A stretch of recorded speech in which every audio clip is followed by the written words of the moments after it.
So hello guys, मेरा नाम है विकास। आप दिख रहे हैं नो निकल क्लासेस। और ज्योग्राफी के इस लेक्चर में हम डिस्कस करेंगे आज अर्थक्वेक को। ठीक है, तो अर्थक्वेक से रिलेटेड कई क्वेश्चंस हमारे एग्जाम्स में हमें देखने को मिलते हैं, जिनके बारे में हम आगे चल के डिस्कस कर लेंगे किसी एक अलग वीडियो में, जिसमें हम प्रीवियस ईयर के क्वेश्चंस को ही डिस्कस करेंगे। ठीक है, जियोग्राफी के लेक्चर्स होने के बाद में। ठीक है, तो सबसे पहले शुरुआत करते हैं हम अर्थक्वेक की। देखिए, अर्थक्वेक होता क्या है? The shaking of land is known as earthquake. ठीक है, मतलब जो जमीन जब लहराने लगती है ना, हिलने लगे, तो हम उसे अर्थक्वेक कहते हैं। अर्थक्वेक का मेजरमेंट जो होता है वो सिज्मोग्राफ से करते हैं। कैसे? सिज्मोग्राफ से। और इसकी स्टडी को, अर्थक्वेक की स्टडी को हम बोलते हैं सिज्मोलॉजी। ठीक है, तो ये दो वर्ड याद रखिएगा, मेजरमेंट सिज्मोग्राफ से, और इसकी स्टडी को बोलते हैं सिज्मोलॉजी। ठीक है, जहां से भी अर्थक्वेक जनरेट होता है, ठीक है, जो सेंटर होता है, ठीक है, तो हम उस सेंटर को फोकस बोलते हैं। ठीक है, और जिस, जैसे जमीन के अंदर है तो हम उसे बोलेंगे सेंटर, राइट। और सेंटर नहीं, मतलब फोकस बोलेंगे उसे। Centre of earthquake is known as focus. ठीक है, तो उससे जो 90 डिग्री ऊपर लैंड पे जहां पे हम खड़े हैं, अगर 90 डिग्री वहां पे आ रहा है तो हम उसको बोलते हैं एपी सेंटर। ठीक है, तो ये चीज याद रखिएगा, 90 डिग्री पे जो ऊपर लैंड पे होता है उसे हम एपी सेंटर, और जो अब नीचे होता है उसे हम फोकस बोलते हैं। ठीक है, तो इसमें से जो फोकस है, यहां से तीन तरह की वेव जनरेट होती है। पहली पी वेव, प्राइमरी वेव्स कहते हैं जिन्हें। फिर एस वेव, जिन्हें हम सेकेंडरी वेव कहते हैं। फिर होती है एल वेव्स, जिन्हें हम लॉन्ग पीरियड वेव्स कहते हैं, या फिर इन्हें लव वेव्स भी कहते हैं। ठीक है, या फिर इन्हें सरफेस वेव के नाम से भी जाना जाता है। तो तीन नाम बताया मैंने आपको एल वेव के। लॉन्ग पीरियड वेव, इसे ऑफिशियल लैंग्वेज में इसी नाम से जानते हैं, लॉन्ग पीरियड वेव, या फिर इसे सरफेस वेव भी कहते हैं, और लव वेव्स भी कह सकते हैं। ठीक है, तो अर्थक्वेक जो आती हैं उसमें तीन तरह की वेव्स हैं। पहली जो है पी वेव, मतलब प्राइमरी वेव। इसमें क्या होता है, ये सबसे पहले महसूस होने वाली वेव है। ठीक है, ये क्या करती है, आगे की तरफ बढ़ती है, पुश करती हुई चलती है। ठीक है, इसकी स्पीड जो होती है वो 8 किलोमीटर पर सेकेंड होती है, मतलब एक सेकेंड में ये 8 किलोमीटर तक आगे चल सकती है। ये ओनली लिक्विड में ही ट्रेवल करती हैं। ठीक है, लिक्विड में ट्रेवल करती हैं। ठीक है, और जमीन पे भी कर सकती हैं, बट लिक्विड में भी ट्रेवल कर सकती हैं। एस वेव जो है, सेकेंडरी वेव्स जो है, वो पी वेव के बाद में जनरेट होती है, और इनकी स्पीड प्राइमरी वेव से कम होती है। इनकी स्पीड होती है 4 से 6 किलोमीटर पर सेकेंड। ठीक है, 4 to 6 किलोमीटर पर सेकेंड की इनकी स्पीड होती है, और ये पानी में आके गायब हो जाती है। इसलिए मैंने प्राइमरी वेव को बताया था कि ये लिक्विड में भी रन कर सकती हैं, पर जो सेकेंडरी वेव्स हैं वो लिक्विड में गायब हो जाती हैं। ठीक है, फिर उसके बाद में आती है एल वेव्स, जिन्हें हम लॉन्ग पीरियड वेव कहते हैं। तो ये जो वेव है, ये सबसे लास्ट में आती है, और बहुत ही ज़्यादा खतरनाक होती हैं। ठीक है, क्योंकि ये जो होती हैं जिगजैग वे में चलती हैं, और ये सरफेस तक आती है, लैंड के सरफेस तक आती है, और पूरी ज़मीन को हिलाती है। ठीक है, आपको जो सुनामी होती है, आपने वर्ड सुना होगा, सुनामी वर्ड जो है वो जापान में जनरेट हुआ है। ठीक है, जापान का शब्द है ये सुनामी। और जब ओशियन के अंदर क्या आता है, अर्थक्वेक, तो हम उसे क्या कहते हैं, सुनामी कहते हैं। ठीक है, तो तीन तरह की वेव्स मैंने आपको बताई, पी वेव, एस वेव और एल वेव। ठीक है, सबसे जो खतरनाक होती है वो एल वेव्स ही होती हैं।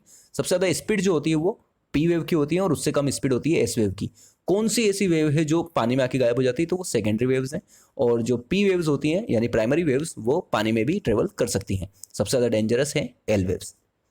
अब इसके मेजरमेंट के कुछ तरीके हैं, जैसे कि एक होती है स्केल, रिक्टर स्केल जो होती है वो मेजरमेंट के लिए होती है। इसके अलावा भी कई स्केल्स हैं, जैसे कि मर्कली स्केल, और एक होती है रासीफेरोल स्केल। तो तीन तरह की स्केल है, रिक्टर स्केल, रासीफेरोल स्केल और मर्कली स्केल। ठीक है, तो ये तीन तरह की स्केल्स के आपके बारे में याद रखना है। जो नंबर होता है किसी भी स्केल पर, मतलब जो मेजरमेंट के लिए इसकी स्केल आती है वो 8 तक होती है। ठीक है, 8 तक नहीं, मतलब आगे भी हो सकती है, 10 तक हो सकती है। ठीक है, जो हर एक गेप है ना, उससे 10 टाइम स्ट्रोंगर जो होता है वो अर्थक्वेक आता है। मान लीजिए अगर 1 रिक्टर स्केल का अगर अर्थक्वेक आया है, तो इसका मतलब ये है कि वो 10 टाइम उससे ज़्यादा है। ठीक है, जो भी स्केल उस पर छपा है, मतलब जो भी ग्राफ पे छपता है, उससे ज़्यादा 10 टाइम ये स्ट्रोंगर होता है। ठीक है, ज़्यादा जो अफेक्टेड एरिया हैं वो कौन कौन से हैं, तो देखिए, पैसिफिक ओशियन हो गया, जहाँ पे 63% से ज़्यादा क्या आते हैं, अर्थक्वेक जनरेट होते हैं। ठीक है, फिर हो गया सेंट्रल कॉन्टिनेंट। सेंट्रल कॉन्टिनेंट पे क्या होता है, जैसे 21% जो होते हैं वो सेंट्रल कॉन्टिनेंट पे आते हैं। ठीक है, और सेंट्रल अटलांटिक पर आते हैं 16%। सेंट्रल अटलांटिक पर आते हैं 16%, पैसिफिक ओशन में 63, सेंट्रल कॉन्टिनेंट में 21, सेंट्रल अटलांटिक में 16%। तो ये आपको याद रखना है कि कौन कौन से एरिया जो है वो ज़्यादा अफेक्टेड है, ठीक है। रीज़न क्या है आने का, तो मान लीजिए वोल्केनो इरप्ट हो गया, तो वोल्केनो इरप्शन इसका एक वजह होगी। स्लाइडिंग ऑफ आइस हो गया, ठीक है, तो आइस के इधर उधर खसकने से भी होता है, ठीक है।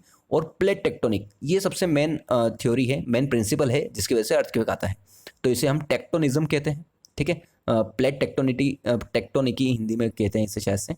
तो इसमें क्या होता है, जो दो प्लेटें होती हैं, आपने पढ़ा होगा, हमने एक चैप्टर भी पढ़ा था जिसमें हमने पढ़ा था कि इंडिया आखिर कैसे ऊपर जाके जो यूरेशियन प्लेट थी उससे टकराया था। तो यूरेशियन प्लेट से टकराया तो एक प्लेट दूसरी प्लेट के ऊपर जब चढ़ती है तो उसकी वजह से फ्रिक्शन होता है, फ्रिक्शन की वजह से अर्थक्वेक आता है, ठीक है। अब अर्थक्वेक आने के बाद में क्या क्या चेंजेस हमें एटमॉस्फेयर में देखने को मिलते हैं, तो मान लीजिए अगर एटमॉस्फेयर अगर हमारे इन्वायरमेंट में कोई गैस है जिसकी क्वांटिटी बढ़ जाती है अर्थक्वेक आने से, तो वो है रेडॉन गैस। रेडॉन गैस का साइन होता है Rn, ठीक है, इसका सिंबल है ये। तो रेडॉन गैस की जो मात्रा है वो बढ़ जाती है एटमॉस्फेयर में जब अर्थक्वेक जनरेट होता है। और कई बिल्डिंगों और इनको तो नुकसान होता ही है, रोड वगैरह सब खराब हो जाते हैं उस समय जब अर्थक्वेक आता है। ज़्यादातर हमें नेपाल वाले इलाके में बहुत देखने को मिलता है ये, ठीक है। नेपाल, जापान में भी बहुत होता है, ठीक है। तो इस वजह से हम लोग अर्थक्वेक को पढ़ना बहुत ज़रूरी हो जाता है। और अब इस लेक्चर में बारी है वोल्केनो को डिस्कस करने की, ठीक है। तो वोल्केनो क्या होता है, देखिए, जब गर्म चीज़ जो होती है, जैसे मान लीजिए पत्थर हो गए, लोहा हो गया, ये सब चीज़ें पिघल कर जब बाहर निकलती है ना ज़मीन से, अंदर से जब बाहर निकलती हैं, तो हम उसे लावा कहते हैं। और ये लावा जो निकलता है ये निकलता है वोल्केनो से, ठीक है। तो बहुत ही नुकसान करता है वोल्केनो, आपको पता नहीं होगा, पर वोल्केनो जो होता है वो इंसान जितना पोल्यूशन नहीं करता उतना खुद नेचर पोल्यूशन करता है, ठीक है। तो जो वोल्केनो होता है उसका शेप कुछ इस तरह का होता है, एक पहाड़ जैसा होता है, ठीक है। और इसका जो मुंह दिख रहा है आपको, जो ऊपर का टॉप मोस्ट पार्ट है इसका, उसे हम क्रेटर कहते हैं, ठीक है। जो इसके अंदर भरा हुआ होता है उसे हम मैग्मा कहते हैं, और मैग्मा जब बाहर आता है तो हम उसे लावा कहते हैं। लावा जब ड्राई होता है तो हम उसे सिंडर कहते हैं, ठीक है। तो याद रखिएगा, जो आपको ये शेप दिख रहा है पहाड़ जैसा, इसे हम वोल्केनो कहेंगे। वोल्केनो का मुंह जो होता है जिससे लावा बाहर आता है उसे हम क्रेटर कहते हैं। लावा जब वोल्केनो के अंदर हो तो हम उसे मैग्मा, और जब मैग्मा बाहर आता है तो वो लावा कहलाता है। लावा जब जमने लगता है तो हम उसे सिंडर कहते हैं। 3 तरह के वोल्केनो देखने को मिलते हैं, एक्टिव वोल्केनो, डोरमेंट वोल्केनो और एक्सटिंक्ट वोल्केनो। एक्टिव वोल्केनो वो वाले वोल्केनो होते हैं जो कभी भी फट सकते हैं, जिनमें से कभी भी लार्वा निकल सकता है या फिर निकलता ही रहता है। डोरमेंट वो होते हैं जो बहुत टाइम से फटे नहीं है पर फट सकते हैं, ठीक है। और एक्सटिंक्ट वो होते हैं जो अभी तक इरप्ट नहीं हुए हैं और ना कभी होंगे, वो अब पूरे मतलब खत्म हो चुके हैं। उनके ऊपर क्या बन जाती है, लेक बन जाती है एक तरह की। उनका जो मुंह होता है क्रेटर, उसके अंदर क्या बन जाती है, लेक बन जाती है, ठीक है, पानी भर जाता है। अब हम एक्टिव, डोरमेंट और एक्सटिंक्ट की बात करें उससे पहले मैं आपको इंडिया में बता देता हूं। इंडिया में अंडमान निकोबार में आपको 2 तरह के वोल्केनो देखने को मिलेंगे, एक तो है डोरमेंट और एक है एक्टिव। जो एक्टिव वोल्केनो है वो है बेरन आइलैंड पर, और जो दूसरा है वो है नारकोंडम। तो नारकोंडम और बेरन आइलैंड जो है 2 वोल्केनो हैं इंडिया के, जिसमें से बेरन जो है वो एक्टिव है और नारकोंडम जो है वो खत्म हो चुका है, एक्सटिंक्ट है, राइट। तो इस तरह के वोल्केनो है। और आपको कुछ अदर फैक्ट भी बता देता हूं मैं साथ ही साथ में। ऑस्ट्रेलिया में कोई भी वोल्केनो नहीं है, ऑस्ट्रेलिया में एक भी वोल्केनो नहीं है। सबसे ज़्यादा जो वोल्केनो आपको देखने को मिलते हैं वो है जापान में। तो जापान में ज़्यादातर वोल्केनो है, ऑस्ट्रेलिया में एक भी वोल्केनो नहीं है, और इंडिया में 2 वोल्केनो है, नारकोंडम और बेरन। बेरन जो है एक्टिव है और नारकोंडम जो है वो खत्म है। तो एक्टिव वोल्केनो क्या होते हैं, जो कभी भी फट सकते हैं या फिर फटते रहते हैं, ठीक। जैसे कि हम कुछ एग्जांपल लेते हैं। एक है किलामू। किलामू जो है वो हवाई आइलैंड पे मिलेगा आपको, और ये यूएसए के अंडर में आता है, ठीक है। और ये वर्ल्ड का मोस्ट एक्टिव वोल्केनो है, कौन सा, किलामू। तो याद रखिएगा, किलामू यूएसए हवाई आइलैंड पर है और वर्ल्ड का मोस्ट एक्टिव वोल्केनो है। फिर उसके बाद में जो एक्टिव वोल्केनो हमें दूसरा पढ़ना है वो है कोटापेक्सी। कोटापेक्सी वोल्केनो जो है वो आपको इक्वाडोर में मिलेगा, और इक्वाडोर में कोटापेक्सी वोल्केनो है, ठीक है। और ये हाईएस्ट वोल्केनो है, सबसे हाईएस्ट वोल्केनो कौन सा है दुनिया का, वो है कोटापेक्सी। तो याद रखिएगा, वर्ल्ड का मोस्ट एक्टिव किलामू, जबकि वर्ल्ड का हाईएस्ट वोल्केनो जो है वो कोटापेक्सी है। फिर उसके बाद में आता है Ojos del Salado. Ojos del Salado जो है वो आपको अर्जेंटीना में देखने को मिलेगा, अर्जेंटीना में चिली वाला पार्ट जो है उनके बीच में देखने को मिलेगा। और सबसे हाइट पर अगर कोई वोल्केनो है एक्टिव तो वो आपको मिलेगा अर्जेंटीना में ओजस डेल सलाडो, नाम बड़े खतरनाक है, ठीक है। तो most active volcano Kilauea, highest volcano Cotopaxi, और हाइट पर सबसे ज़्यादा active volcano Ojos del Salado Argentina में। फिर उसके बाद में एक वोल्केनो और रह गया स्ट्राम्बोली। स्ट्राम्बोली जो है वो आपको मेडिटेरेनियन सी में यानी कि सेंट्रल ओशन में आपको देखने को मिलेगा, ठीक है। और इसे लाइट पोल भी कहते हैं, ठीक है, क्योंकि इसमें से जो लाइट निकलती रहती है, मतलब आग निकलती रहती है, ठीक है। तो याद रखिएगा किलामू वर्ल्ड का most active volcano, Cotopaxi highest volcano, Ojos del Salado Argentina में है और सबसे हाइट पर एक्टिव वोल्केनो है। और लाइट पोल किसे कहते हैं? स्ट्राम्बोली को कहते हैं, ठीक है। फिर उसके बाद में डोरमेंट वोल्केनो वो जो बहुत टाइम से फटे नहीं है पर फट सकते हैं, ठीक है। तो एक है विसुवियस करके इटली में, तो याद रखिएगा विसुवियस डोरमेंट वोल्केनो है इटली में, जो फेमस है, मैं उनके बारे में बात कर रहा हूँ, ठीक है। डोरमेंट में आपको इसके बारे में पता होना चाहिए, विसुवियस इटली में है, ठीक है।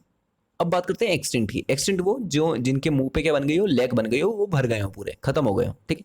जैसे एकांक गुआ जो है वो इंडीज माउंटेन में आपको देखने को मिलेगा, ठीक है। तो एकांक गुआ जो है वो एक्सटिंक्ट वोल्केनो है। और एक है देवबंद, जिसका जो कि ईरान में देखने को मिलेगा आपको, देवबंद ईरान में। एकांक गुआ जो है वो एंडीज माउंटेन में आपको देखने को मिलेगा, ठीक है। और सबसे हाइट पर जो है मतलब क्या बोलेंगे हम उसे, सबसे हाइट पर एक्सटिंक्ट वोल्केनो जो है वो है एकांक गुआ। तो याद रखिएगा एक्टिव वोल्केनो, डोरमेंट और एक्सटिंक्ट। एक्टिव में हमने किलामू को पढ़ा, कोटापेक्सी पढ़ा, ओजस डेल सलाडो को पढ़ा और स्ट्राम्बोली को। डोरमेंट में हमने विसुवियस जो कि इटली में है उसके बारे में बात करी। एक्सटिंक्ट में हमने एकांक गुआ, एंडीज माउंटेन और देवबंद ईरान के बारे में बात करी, ठीक है। तो ये था वोल्केनो के ऊपर एक छोटा सा लेक्चर। इससे अलावा इसमें कुछ क्वेश्चन बनते नहीं है, और कुछ बनते भी हैं तो हमें उनसे मतलब नहीं होना चाहिए, वो आपके लिए भी हार्ड होंगे तो सबके लिए हार्ड होंगे, ठीक है। सो मिलेंगे अब हम नेक्स्ट लेक्चर में, जिसमें हम कुछ अदर टॉपिक्स को डिस्कस करेंगे। तब तक के लिए थैंक यू सो मच।